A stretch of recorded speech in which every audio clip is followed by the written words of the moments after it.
నిన్నే నా కోసం పంపించాడేమో బ్రహ్మ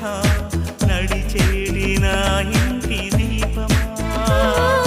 నీతో సావాసం పండించింది నా జన్మ నూరేళ్ల నాలో సట కుంకుమ వెచ్చని శ్వాసల యౌవన గీతికి పల్లవి నువ్వంట పచ్చని ఆశల పువ్వుల తీగకి పందిరి నీ జంట మనవిగి కౌగిలి తన